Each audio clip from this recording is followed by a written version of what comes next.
जय जगन्नाथ दर्शक बंधु आज हेउछि 1 अक्टोबर बुधवार आसंतु जानिबा देश विदेश एवं आम राज्य रे घटुथिबा प्रमुख खबर गुड़िक। आज प्रथम खबर हीराकुद जलभंडार रे सर्वोच्च स्तर छुईला जल शीर्ष स्तर को छुईछि जल।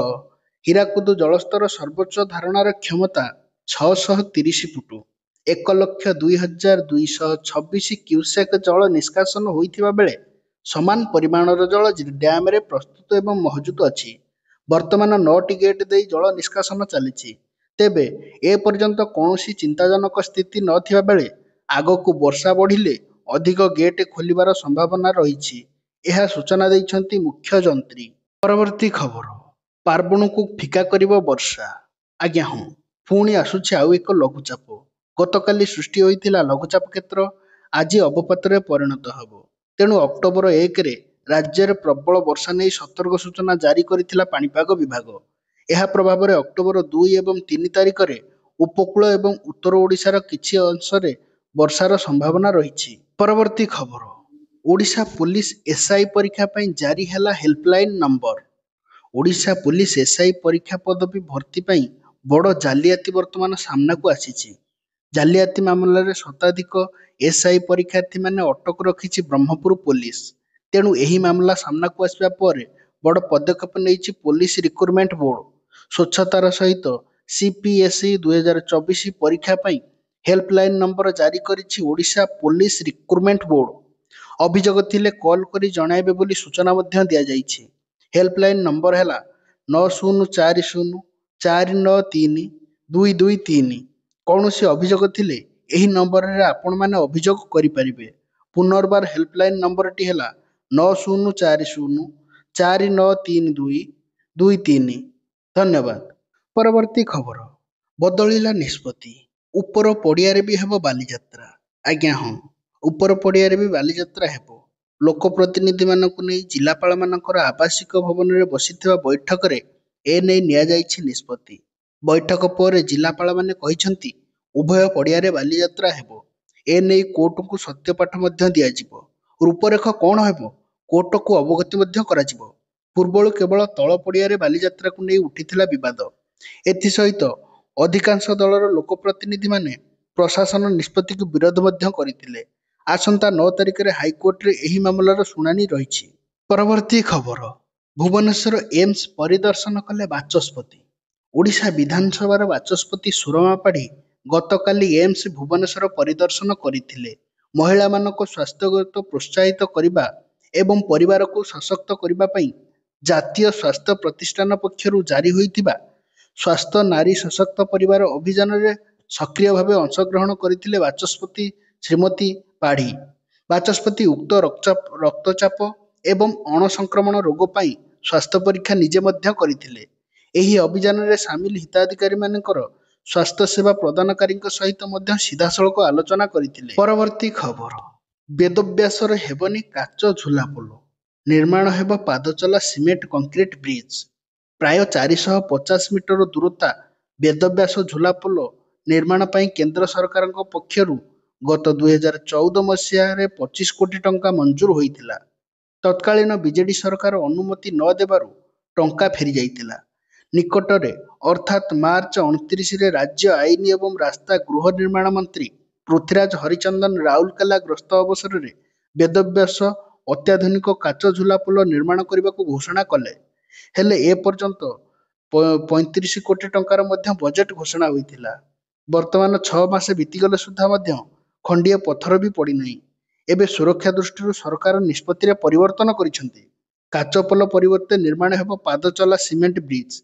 हठात सरकारंकर एभली निष्पत्ति को चारिआडे विरोध एवं प्रतिक्रिया मध्य देखिबाकू मिलिछि। परवर्ती खबर निशामुक्त ग्राम गठन पई अंटा भिड़िले सरकार। आज्ञा हाँ निशामुक्त ग्राम गठन पई अंटा भिड़िछंती सरकार। आम संकल्प निशा नुहे जीवन। ड्रग्स मुक्त भुवनेश्वर पई आयोजन हब द्वितीय पर्याय सचेतनता कार्यक्रम। मद्यपान करी गाड़ी चलाइबाकू विरोध रे स्वतंत्र अभियान चलाइबा पई आरटीओ मानकू निर्देश दिया जाइछि। राज्य सरकारंकर निशा अपव्यवहार विपुलता को मुकाबला करिबा पई एक स्वास्थ्य एवं निरापद निशामुक्त समाज को प्रोत्साहन करिबा पई सरकारी विभागर स्वतंत्र सचेतनता एवं ପରିବର୍ତ୍ତନ ଅଭିଯାନରେ ଦ୍ୱିତୀୟ ପର୍ଯ୍ୟାୟ ଡ୍ରଗ୍ସ ଫ୍ରି ଭୁବନେଶ୍ୱର ଆୟୋଜନ ହେବାକୁ ଯାଉଛି। ପରବର୍ତ୍ତୀ ଖବର, ଯାଞ୍ଚରେ କୌଣସି ପ୍ରକାର ସହଯୋଗ କରୁନାହାନ୍ତି ସ୍ୱାମୀ ଚୈତନ୍ୟାନନ୍ଦ ସରସ୍ୱତୀ।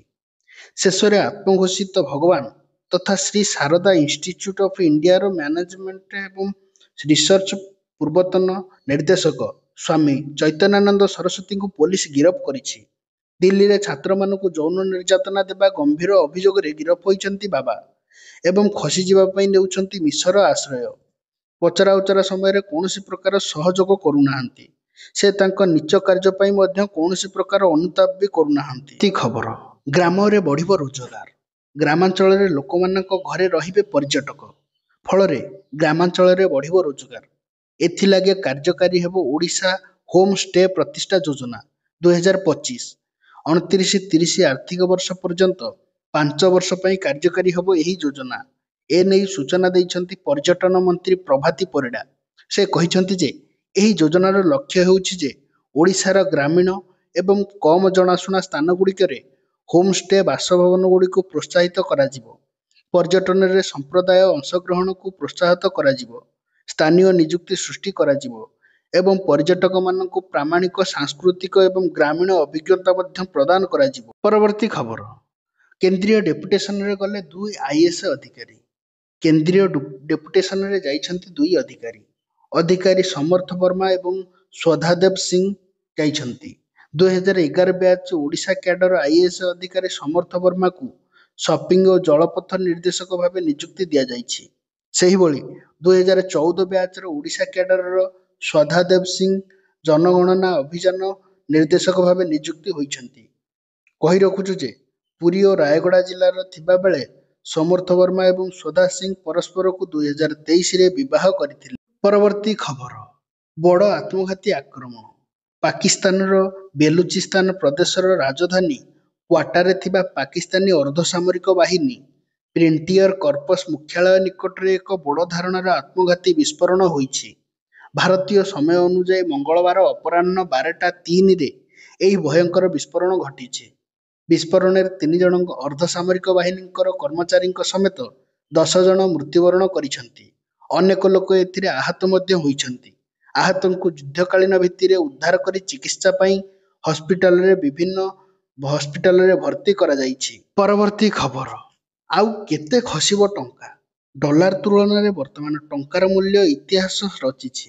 ମଙ୍ଗଳବାର ସକାଳେ ଭାରତୀୟ ମୁଦ୍ରା ଗୋଟିଏ ଡଲାର 88 ଟଙ୍କା 80 ପଇସାରେ ପହଞ୍ଚିଛି। ଏହା ପ୍ରଥମ ଥର ପାଇଁ ଡଲାର ତୁଳନାରେ ଟଙ୍କାର ମୂଲ୍ୟ ସବୁଠାରୁ ତଳ ସ୍ତରରେ ପହଞ୍ଚିଛି। ବିଦେଶୀ ମୁଦ୍ରା ଭଣ୍ଡାର ତଳକୁ ଖସିବା ଏବଂ ଆମେରିକା ସହିତ ବ୍ୟବସାୟ ସମସ୍ୟା ସହିତ ବିଦେଶୀ ନିବେଶକମାନେ ଭାରତୀୟ ଷ୍ଟକ୍ ମାର୍କେଟରୁ ସେମାନଙ୍କର ଟଙ୍କା ଉଠାଇ ନେଉଛନ୍ତି। ଫଳରେ ବିଶେଷଜ୍ଞମାନେ ଆକଳନ କରିଛନ୍ତି ଯେ ଏହି କାରଣରୁ ଟଙ୍କାର ମୂଲ୍ୟ ହ୍ରାସ ଘଟିଛି। ଟଙ୍କା ବର୍ତ୍ତମାନ ତାର ସର୍ବନିମ୍ନ ସ୍ତରରେ ପହଞ୍ଚିଛି, ଯାହାର ମୂଲ୍ୟ 88 ଟଙ୍କା 80 ପଇସା ରହିଛି।